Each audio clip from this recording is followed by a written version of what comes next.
Hello dear friends.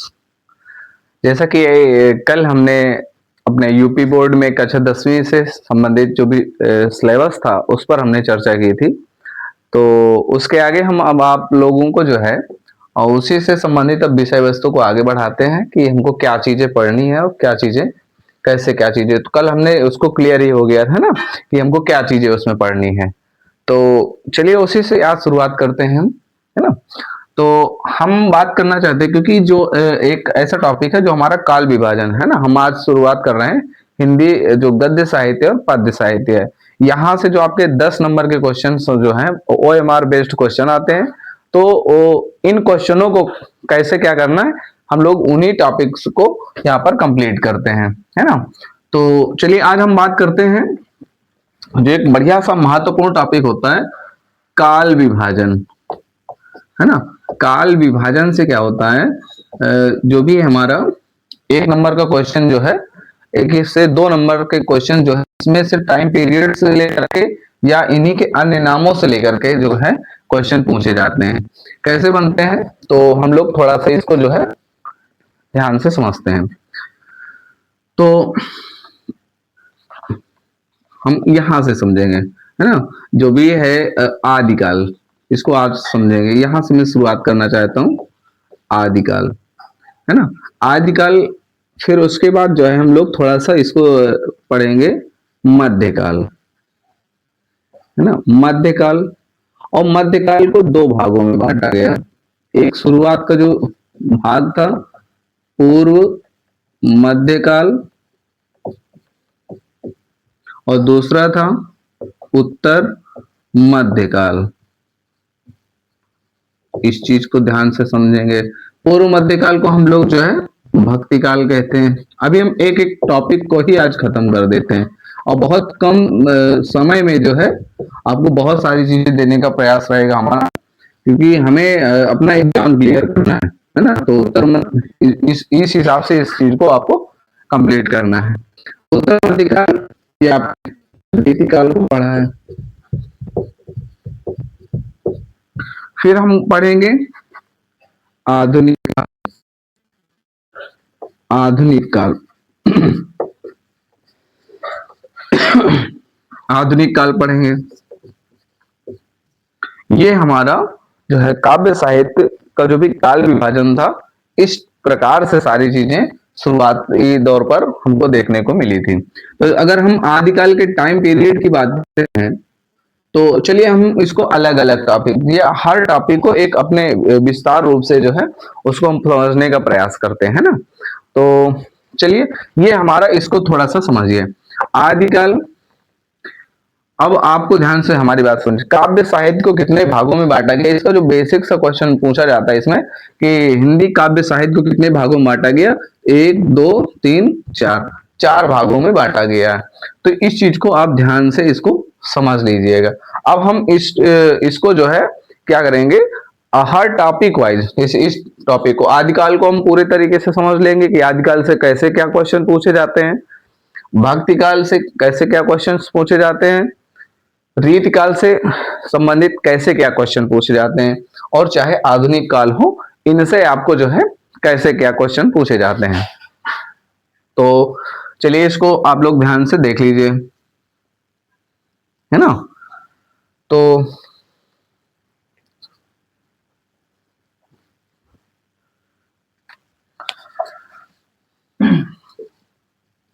चलिए अभी मैंने इसका जो है काल विभाजन, इसको हमने आप तरीके से समझ लिया।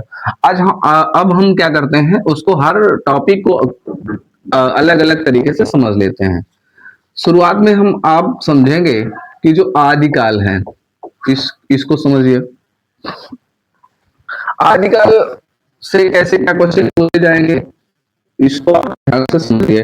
इसकी जो समय सीमा थी, समयावधि कह सकते हैं ना, इसकी जो समयावधि थी वो थी 743 ईस्वी से लेकर के 1343 ईस्वी तक। इस चीज को, ये टाइम पीरियड था इसका, ये ध्यान से समझेंगे। फिर आपको एक चीज ध्यान में रखनी है कि आदिकाल से संबंधित क्वेश्चंस कैसे पूछे जाएंगे। तो आदिकाल से संबंधित क्वेश्चन तीन तरीके से पूछे जाएंगे। फर्स्ट तरीका क्या होगा, आपकी विशेषताओं से क्वेश्चन पूछे जाएंगे, विशेषताएं से। एक अन्य नामों से क्वेश्चंस पूछे जाएंगे, अन्य नाम जो होंगे। एक आपको जो है रचना या रचनाकार, रचनाकार, इनसे आपसे क्वेश्चन पूछे जाएंगे। तो आदिकाल से कैसे क्या क्वेश्चंस पूछे जाएंगे इसको हम पूरे तरीके से समझ लेते हैं। इसकी प्रश्नोत्तरी करेंगे, हमको आसानी होगी, हर क्वेश्चन को हम सही तरीके से कर पाएंगे, है ना। तो हम ध्यान से इसकी क्या विशेषताओं से कैसे क्वेश्चन पूछे जाएंगे, तो उस पर हम चर्चा करते हैं। तो अगर आप जब भी एग्जाम देने के लिए जाएंगे, तो चाहे आप मॉडल पेपर हल करेंगे, जो कुछ भी आपको हल करना है, ये बिल्कुल ध्यान से समझ लीजिए। इस क्लास को आप समझ लीजिए, आदिकाल से जो भी क्वेश्चंस बनने हैं आपको इसी क्लास से क्लियर हो जाएगा, है ना। तो चलिए इसको समझते हैं। विशेषताओं में, आदिकाल में ध्यान से समझो कि आदिकाल की जो विशेषताओं में है, वीर रस तथा, है ना, श्रृंगार रस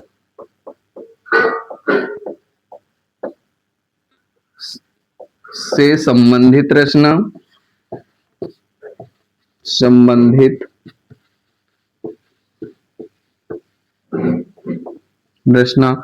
इस काल में आपको एक चीज बेसिक तौर पर देखने को मिलेगी कि आपको जो है वीर रस और श्रृंगार रस से संबंधित रचनाएं देखने को इस काल में आपको बढ़िया से देखने को मिलेंगी। दूसरी विशेषता, युद्धों का सजीव वर्णन। इस काल में जितनी भी रचनाएं हैं, उन रचनाओं में जो विषय वस्तु थी, उसमें आप एक चीज गौर करेंगे कि जो भी युद्धों का वर्णन इसमें बढ़िया से अच्छा से किया गया, और ऐसा वर्णन किया गया कि इस युद्धों का के बारे में आप पढ़ने के पश्चात आपको ऐसा लगेगा कि हम प्रत्यक्ष रूप में उस चीज को सामने देख पा रहे हैं। तो इसलिए इसको कहा गया कि युद्धों का सजीव वर्णन, मतलब पूरे तरीके से सजीवता के साथ हमको सारी चीजें दिखाई पड़ रही है। ऐसा लग रहा है कि हम उस समय में जाकर के अपने सामने आंखों देखा हाल इस चीज को देख रहे हैं। ये चीज इस। तीसरा, आश्रय दाता राजाओं की प्रशंसा। आश्रयदाता राजाओं की प्रशंसा, ये बढ़िया सा पॉइंट है ना। कि देखिए है ना कि जो दरबारी कवि हुआ करते थे और जिनके संरक्षण में रहा करते थे, भाई साहब वही उन्हीं के जो है दाना पानी की व्यवस्था करते थे। तो ये लोग का काम मतलब होता था, जो इनके राजा हुआ करते थे, बस उन्हीं की जो है प्रशंसा में जो है सारी रचनाएं लिखा करते थे, जो कवि हुआ करते थे। सामूहिक भावना, या इसी कैसे राष्ट्रीय भावना, है ना, का अभाव। ये समझ लीजिए, सामूहिक भावना का यहाँ पर अभाव था। अगला पॉइंट, सर 1 2 3 4 हमने 5 कर दिया ना, 5 अब आएगा 5। फिर क्या है ना, कल्पना, कल्पनाशीलता की अति,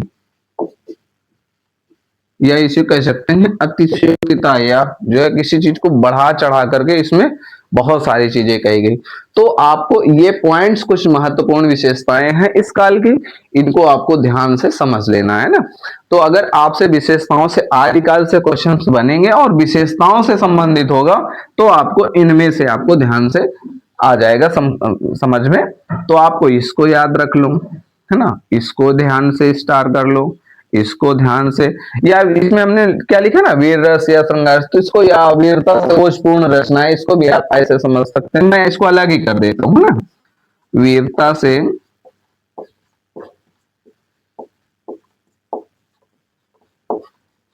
ओज पूर्ण रचना। ओजपूर्ण रचनाएं। इस काल में ज्यादातर जो भी रचनाएं हुई हैं वह वीरता से ओजपूर्ण रचनाएं, वीरता से संबंधित रचनाएं इसमें आपको देखने को बढ़िया से अच्छे से मिली हैं, है ना। तो ये क्या हो गया, इनकी क्वालिटीज, इनकी जो विशेषताएं हैं, इनमें आपको ध्यान से इसको लिख लेना है और समझ लेना है ना। तो इनमें आपको अगर जो चीज ना समझ में आ रही हो, है ना, कि इसका क्या मतलब होता है, इसका कैसे क्या होता है, तो आप जो है कमेंट में कर दीजिएगा, मैं फिर से बता दूंगा, है ना, उससे संबंधित जो है वीडियो आपको फिर से दे दूंगा, है ना। लेकिन आप जब बताएंगे ना तभी मैं जो है, क्योंकि उस पर सुधार कर पाऊंगा, है ना, या बताने का प्रयास कर पाऊंगा। तो चलिए ठीक है, अगर, है ना, तो ये तो हो गया विशेषताओं से संबंधित, चलो समझ है ना। तो चलो ठीक है, इसको हम ध्यान से देखते हैं। ये तो हो गया विशेषताओं से चीजें। इनमें अगर किसी को कोई पॉइंट्स में समस्या आ रही हो तो फिर इसको आप बताइए, है ना। तो चलिए, और कोई पॉइंट में, है ना, क्या कहेंगे इसमें, है ना, वीरता सोचपूर्ण रचना, है ना, कि जब भी जो है बुढ़ौती वाले कोई चीज देखोगे ना जिसमें 24 घंटे में मार काट जो है, एक मारे चार गिर जाए लुढ़क जाए, सब ऐसे ही चीजें इसमें आपको मिलेंगे, मार काट वाली चीजें, है ना। तो ये चाहिए वीर रस और श्रृंगार रस, है ना, श्रृंगार से, है ना, बढ़िया प्रेम बातें होंगी इसमें, और युद्धों का सजीव मारकुट वाली चीजें। तो ये सब सारे पॉइंट्स हैं, आपको इसमें से ध्यान रखना है। चलिए हम अन्य नामों से लेकर के जो है क्वेश्चन जाते हैं। तो ध्यान से समझिए, आदिकाल के जो भी नाम हैं ना, तो उनको लेकर के कैसे क्या अन्य नामों से क्वेश्चन, आदिकाल, आदिकाल, फिर वीर गाथा काल, फिर बीजोपन काल, बीजोपन काल,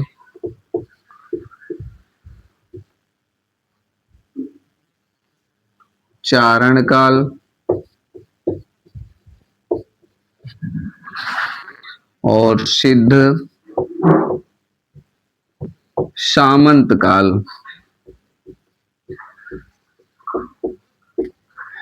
ये पॉइंट्स है, मैं थोड़ा सा इन पर विशेष रूप से फोकस, जो आपसे प्रश्न पूछे जाते हैं इनको लेकर के मैं बताना चाहता हूँ, है ना। तो देखिए, एक चीज है अन्य का, अन्य नाम पर हम चर्चा कर रहे हैं। तो आदिकाल को जो है अन्य नाम आदिकाल किसने कहा, तो आइए प्रश्न आपसे पूछा जाता है कि आदिकाल को आदिकाल किसने कहा, आदिकाल को वीरगाथा काल किसने कहा, आदिकाल को बीजोपन काल किसने कहा, आदिकाल को चारण काल किसने कहा, सिद्ध सामंत काल किसने कहा। तो ये इससे संबंधित सीधे सीधे तौर पर क्वेश्चंस पूछे जाते हैं। तो आदिकाल को आदिकाल नाम किसने दिया था, एक बढ़िया से बढ़िया निबंधकार थे हजारी प्रसाद द्विवेदी, इन्होंने बढ़िया से इस चीज को पढ़ा, हजारी प्रसाद द्विवेदी ने, इन्होंने पढ़ एक निर्णय लिया कि आदिकाल को आदिकाल ही नाम दे दिया, कहीं हाँ नहीं हाँ ठीक है, जो चीजें लिखी हैं ये सही से ही है, और आदिकाल में ही यहीं से स्टार्टिंग हुई, है ना। फिर वीर गाथा काल, इनका नामकरण किसने, किन्होंने किया, तो आचार्य रामचंद्र शुक्ल जी ने कहा, है ना, किन्होंने किया, रामचंद्र शुक्ल जी ने, इन्होंने आचार्य रामचंद्र शुक्ल जी ने इसको वीरगाथा काल नाम दिया। वीरगाथा काल क्यों कहा, क्योंकि इस काल में जब भी इन्होंने कोई पुस्तक या कोई रचना पढ़ी है और उठाया, उसको देखा, पढ़ा, समझा, तो सिर्फ मारकूट की बातें, जिसे लग रहा है उस काल के जो भी लोग थे उनके जीवन का कुछ और उद्देश्य नहीं रहा, सीधा सीधा मार काट वाली ही जीवन का इनका एक उद्देश्य रहा, सब मार काट में शुरू रहते हैं, है ना। और पहले भी लड़ाई, फिर उनके बाद उनके बाप लड़कवा हो तो उनने बाप को बदला ले, सब यही चलता रहा, 2-4 साल नहीं, 200 साल तक हमका लगा सब ऐसे ही चलत रहा। तो ये इन्होंने सब समझा, पढ़ा, और पढ़ने के बाद अरे भाई साहब ये तो इस काल के जो है बड़े लड़ाकू लड़ाकू लोग हैं, तो इस काल को उन्होंने नाम वीरगाथा काल कर दिया। अब भाई जिस काल में हमेशा से मार काट वाली बातें होंगी, जो चीजें उसका गुण निकल करके आएगा तो लोग उससे वैसे ही नाम उसको तो दे देंगे, है ना। तो इसमें वैसी चीजें चल रही थी, तो फिर इन्होंने वीरगाथा काल नाम दे दिया। एक नाम आता है बीजोपन काल। यहां से आपसे क्वेश्चन बहुत अच्छे पूछे जाते हैं, मैं बता रहा हूं अभी, है ना। मैं इनमें से भी आपको क्लियर किए दे रहा हूं। बीजोपन काल, इसको समझो। बीजोपन काल, आपने बढ़िया से नाम सुना होगा, महावीर प्रसाद द्विवेदी। महावीर प्रसाद द्विवेदी जी ने इस आदिकाल को बीजोपन काल नाम दिया। क्यों बीजोपन काल? क्योंकि इन्होंने पढ़ा और पढ़ने के बाद इनको लगा कि भाई साहब यहीं से काल काव्य साहित्य का जो लेखन था, बीजारोपण यहीं से हुआ है। तो इन्होंने कहा आदिकाल से ही जब काव्य साहित्य का बीजारोपण हुआ, तो इन्होंने उसके अकॉर्डिंग नाम दे दिया बीजोपन काल, कि भैया यहीं से बीजारोपण हुआ। तो बीजोपन काल महावीर प्रसाद द्विवेदी जी ने दे दिया। चारण काल, राम कुमार वर्मा, ये ध्यान रखेंगे, है ना। ग्रियर्सन भी कहीं कहीं मिल जाते हैं। तो चारण काल, चारण काल में इन्होंने कहा राम कुमार वर्मा ने बढ़िया विख्यात प्रसिद्ध एकांकीकार रहे। इन्होंने अपने जीवन में बढ़िया सी अच्छी अच्छी से एकांकियां लिखी हैं, है ना। तो इन्होंने कहा कि भाई चारण काल, इस काल में जब देखा कि जो भी कवि थे इस काल के, किस काल के? आदिकाल के। तो इस काल के जो कवि थे, सीधा सीधा जो राजा हुआ करते थे उन्हीं के सानिध्य में रहते थे, उनके चरणों में पड़े रहते। इनका ये मानना था। तो कहा कि भैया जब उन्हीं के यहाँ रह रहे हैं, तो ये सब खवा पिया रहे हैं, लड़का बच्चा सब से रहे हो, तो तुम्हारे अकॉर्डिंग तो यही जैसा खाएंगे वैसा बजाएंगे। उन्होंने कहा कि भाई चारण काल, इस काल का नाम चारण काल, क्योंकि इस काल के जो कवि थे इनके और कुछ मतलब नहीं था जीवन में, बस केवल राजा, हमारा राजा ऐसे हैं, हमारे राजा वैसे हैं, हमारे पालनहार ऐसे हैं, और धरती में इनसे अच्छा कौनो है नहीं, यही में जुटे रह रहे हैं। तो सिद्ध सामंत काल किसने कहा? एक नाम आता है सिद्ध सामंत काल। इन्होंने आदिकाल का सिद्ध काल, सिद्ध सामंत काल किसने कहा? तो ये नाम दिया था राहुल सांकृत्यायन। इन्होंने सिद्ध सामंत काल आदिकाल का नाम दिया। उन्होंने कहा कि भैया ये सिद्धों, ये जो कवि हैं इस काल में, ये क्योंकि घुमक्कड़ शास्त्र के जनक थे और घूम घूम करके सारी चीजें, हर जगह की संस्कृतियों का समावेश किया, है ना। देखिए होता है क्या, जब तक आप कहीं घूमने नहीं जाएंगे और चीजों को देखोगे नहीं, तब तक आप एक ही चीज में घूमते रहोगे, है ना। जैसे होता है कि आप, कोई व्यक्ति है कि अगर उसने कभी जीवन में अपने बतासा खा लिया, है ना, बतासा में पानी वाला नहीं, मीठा वाला, चीनी वाला, है ना। तो अगर बतासा खा लिया है तो हमेशा थोथराई यही बताएगा कि भाई साहब ये धरती में जो है बतासे से ज्यादा मीठी चीज कुछ होती नहीं है। वो यही बताएगा। कब तक बताएगा? जब तक उसको जो है कोई अच्छी सी बढ़िया सी मिठाई उसको नहीं खिला दी जाती, या उसको जब तक अच्छी मिठाई नहीं मिल जाती, तब तक वह क्या करता रहता है, उसी चीज को जो है सबसे बेस्ट बताता रहता है और ये समझता रहता है कि हाँ भाई साहब यही सबसे अच्छा है। तो ये तो हम पे डिपेंड करता है कि हमको शायद वो चीज नहीं मिली होती है, तो हम उसी चीज को, तो जीवन में देखिए ऐसा नहीं है कि बहुत सारी चीजें हैं जो हमसे अभी दूर हैं, हम उन तक नहीं पहुंच पाते, और जो हमारे पास चीजें होती हैं हम उन्हीं को सबसे बेस्ट समझ लेते। तो ऐसा कुछ नहीं है, हमारे जीवन में अभी बहुत सारी चीजें आपको मिल लेंगी। तो जो चीजें हैं या नहीं है उन पर ठीक है, उनके लिए आगे आगे बढ़िए, जो नहीं है उनके लिए आगे बढ़िए। तो है ना, जैसे जीवन में मैं तो सोचता हूँ कि मैं एक ही चीज समझता हूँ कि जीवन में संतोष करिए, संतुष्ट मत होइए, है ना। कुछ लोगों को क्या होता है कि संतोष नहीं आता है, संतुष्ट हो जाते हैं। संतोष कर लेना है, कुछ चीजें हैं या नहीं है वो तो ठीक है, समय की बात है, वो तो चलो 19-20 होता रहता है, बट संतोष करना है जीवन में, ध्यान रखना है, संतोष करना है, संतुष्ट मत होना, है ना। तो फिर तो जीवन लगा रहता है, जीवन में हर चीज हमारे पास हो ऐसा तो हो नहीं सकता, है ना। तो जैसे ही इन्होंने सारी चीजें, हम अपने विषय पर आते हैं। तो हाँ, ये बात हम चर्चा हो रही थी कि राहुल सांकृत्यायन ने सिद्ध सामंत काल का, सिद्ध सामंत काल क्या है कि इस काल में जो है ना सिद्ध कवि हैं, और सिद्ध कवियों ने जो है इस काल को बढ़िया से आगे बढ़ाया, तो इन्होंने सिद्ध सामंत काल नाम दे दिया था, है ना। चलिए फिर हम बात करते हैं इसके बाद क्या बचा है, और रचनाकार से कैसे क्या क्वेश्चन पूछे जाते हैं।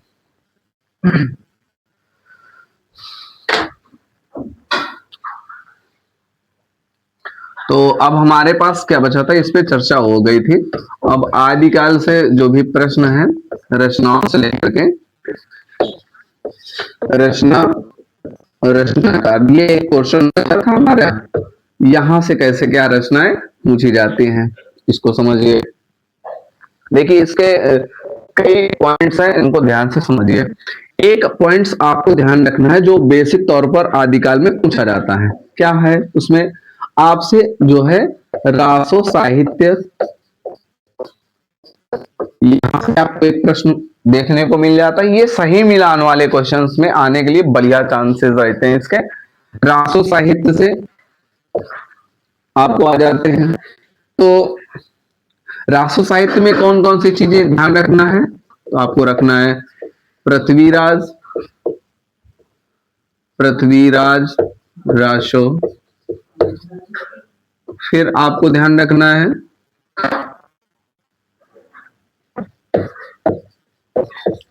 परमाल रासो, है ना। तो पृथ्वीराज रासो ये आपका सर्वश्रेष्ठ सर्वश्रेष्ठ रासो रचना, ये सर्वश्रेष्ठ रासो रचना थी पृथ्वीराज रासो, है ना। परमाल रासो मिनट में इसको थोड़ा से इरेज किया। पृथ्वीराज रासो के बारे में चर्चा कर लेते हैं। पृथ्वीराज रासो ये जो है सर्वश्रेष्ठ रासो थी। इसके जो रचनाकार थे ये थे चंद्र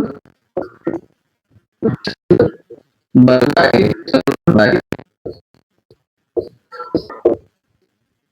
चंद्रबाई ने इसको जो है बढ़िया से अच्छे से लिखा था। दूसरा आपको समझिए परमाल रासो, परमाल रासो जिसका अन्य नाम क्या है ना, दूसरा नाम कहेंगे आपको पढ़ने को मिल जाए या आ जाए, तो इसको बोलते हैं आलाखंड, है ना। आलाखंड इसका दूसरा नाम था। लिखा किसने है, जगनीक ने। किसने लिखा है, जगनीक ने। एक आ जाते हैं हमीर रासो,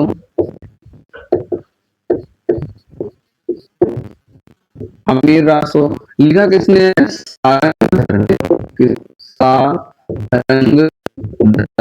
सारंगधर जी ने लिखा इसको। फिर आ जाते हैं बीसल देव रासो, बीसल देव रासो, इसको लिखा है नरपति नाल है।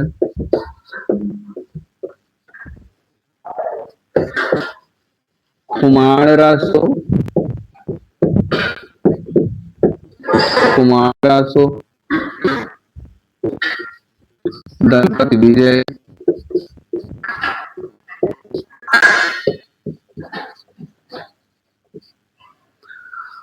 ये आपको 4-5 रासो साहित्य जो है, रासो रचनाएं हैं।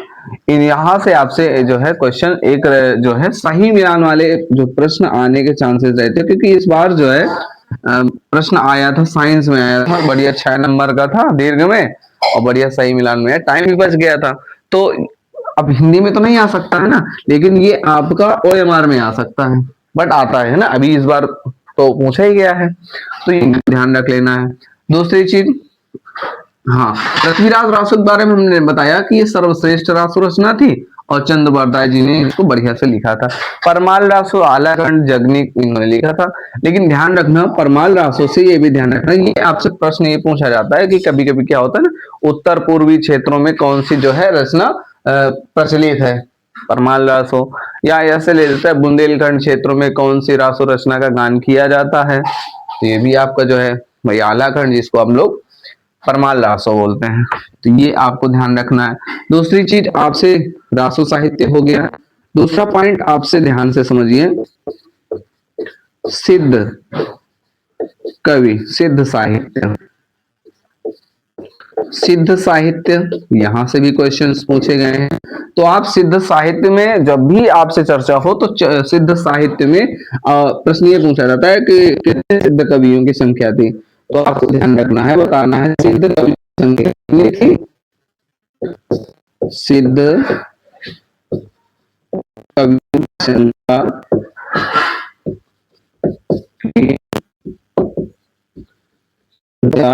चौरासी थी। कितनी है? 84 थी। 84 सिद्ध कवि थे। कितने थे? 84। ये पॉइंट आपको ध्यान से समझ लेना है। कितने कवियों की संख्या थी? 84 सिद्ध कवियों की संख्या थे। इन 84 सिद्ध कवियों में सबसे सर्वश्रेष्ठ जो कवि थे कौन थे? सरहपा थे। कौन थे? सरहपा थे। ये थे। ये ध्यान आपको रखना है। सर्वश्रेष्ठ जो भी सिद्ध कवियों में सबसे सर्वश्रेष्ठ कवि कौन थे? सरहपा थे। अन्य कवि कौन कौन से हैं?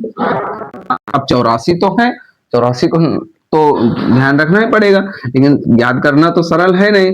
तो कुछ मैं प्रमुख लिखे दे रहा हूं और बाकी के आपको समझा रहा हूं कैसे क्या आपको कर लेना है। आयना में लुईपा, कन्यपा,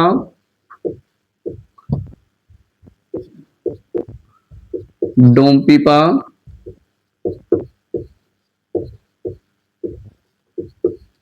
डोमपीपा, सरहपा इत्यादि। एक चीज आप ध्यान से इसको समझिए कि एक चीज है, जैसे आपने देखा होगा ये लास्ट में पा नजर आ रहा है ना, तो आपको ध्यान से समझ लेना है कि कुछ शब्द ऐसे नाम होंगे जिनमें लास्ट में आपको पा लगा होगा, तो आपको समझ जाना है पा लगा है तो सिद्ध कवियों से संबंधित है। 84 सिद्ध कवियों में से एक है, लेकिन हाँ ध्यान रखना कटप्पा अगर मिल जाए तो कटप्पा थोड़ी कर देना है। कटप्पा अलग बात है ना, वो भल्लाल देव की अलग बात है। तो इसमें आपको ध्यान रखना है कि कहीं पा लगा हुआ हो तो आपको सीधा सीधा 84 सिद्ध कवियों में से एक श्रेष्ठ मान लेना है कि उन्हीं से संबंधित है। तो आपको शॉर्ट ट्रिक समझ लेना है, पा लगा होगा। बाकी ये सब आपको देखने को मिल जाएंगे।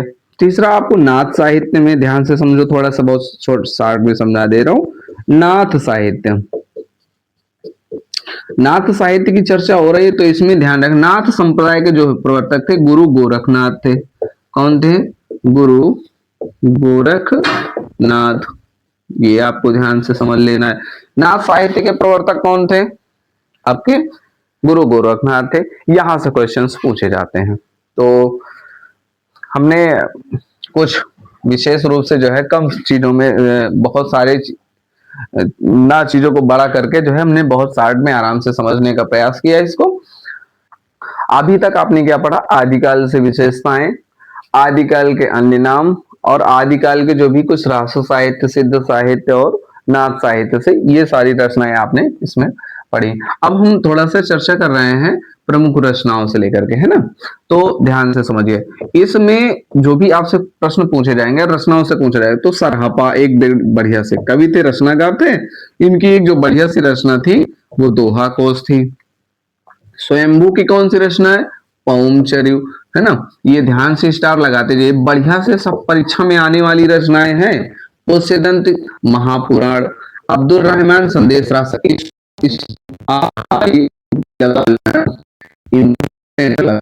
दो तीन चार पांच स्टार 6 स्टार सब लगा लो, है ना।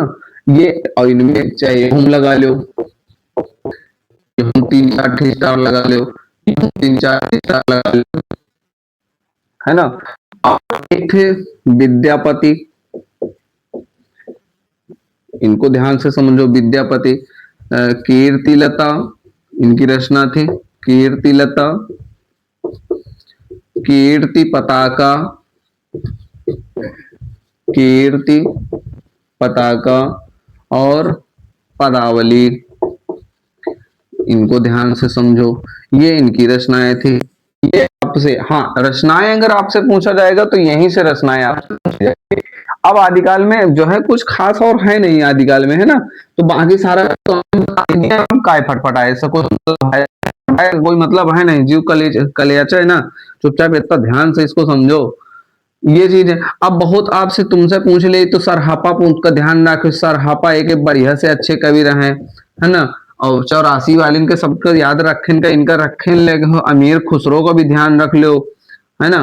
कहीं आपसे पूछ ले कि भाई साहब ये बताओ ये सब कहाँ है, ये सब कवि है, आदिकाल के, है ना, ये सब कवि हैं उस काल में रहे। इन्होंने सबने अपने अपने तरीके से, अपने कार्यों से, अपने तरीके से क्या है, आदिकाल को आगे बढ़ाया, है ना। अभी हमने बाकी सब इनको तो पढ़ ही लिए हैं, लेकिन एक चीज थोड़ा सा ध्यान से इसको समझो, है ना। विद्यापति, हाँ, ये भाई साहब क्या है, 3 रचनाएं लिखे हैं, कीर्तिलता, कीर्ति पताका और पदावली। इन्हों ध्यान से समझो, इनको कुछ और नाम दे दिया, देखो, अपने काम और अपनी वाणी की वजह से, है ना। जो इसीलिए कह रहे हैं कि काम वही करो जो तुम्हारी पहचान बन जाए। ये भाई साहब क्या करें कि जिस भाषा का प्रयोग करते रहे हैं और अपनी रचना में मैथिली भाषा का प्रयोग करें।